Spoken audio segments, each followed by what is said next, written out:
అసలు నేను మీతో ఒక పరమసత్యం చెప్పాలంటే, విఘ్నేశ్వరుని యొక్క చవితి నాడు చదవవలసినటువంటి కథ అంటూ ఏదైనా ఉంటే శమంతకోపాఖ్యానం ఒకటే. మీరు విఘ్నేశ్వరోత్పత్తి చదివారా చదవలేదా? ఆయన భూమికి ప్రదక్షిణం చేసిన విషయం చదివారా చదవలేదా? ఆయన విఘ్నాధిపత్యం పొందిన విషయం మీరు చదివారా చదవలేదా? వీటితో సంబంధం లేదు. సంబంధం అంతా ఎక్కడ అంటే కేవలంగా శ్రీకృష్ణ పరమాత్మకి విఘ్నేశ్వరుడికి ఉన్న సంబంధంతో కూడుకున్న శమంతకోపాఖ్యానాన్ని ఒక్కదాన్నే చదవాలి. ఎందుకని? కథ చదవండి అంటే ఎక్కడెక్కడవో శివమహాపురాణంలోనివి ఇంకో దాంట్లోవి తెచ్చి చదివారా చదవలేదా అని అడగలేదు కల్పంలో. చదివితే తప్పని నేను చెప్పట్లేదు, కానీ చదివి తీరవలసినది మాత్రం శమంతకోపాఖ్యానం. శమంతకోపాఖ్యానం ఎవరితో సంబంధం? ఒక్క కృష్ణుడితోటే సంబంధం.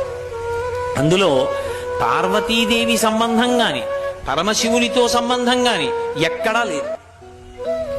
మీరు శమంతకోపాఖ్యానాన్ని యథార్థంగా చదివితే విష్ణు పురాణంలో పరాశర మహర్షి అందించారు. వేదవ్యాసుడి తండ్రి పరాశర మహర్షి ఈ లోకానికి చేసినటువంటి మహోపకారాలు రెండు. ఒకటి విష్ణు పురాణాన్ని ఇచ్చారు, ఆ విష్ణు పురాణమే భాగవతానికి ఆధారమైంది. రెండవది వేదవ్యాసుణ్ణి ఈ లోకానికి అందించాడు.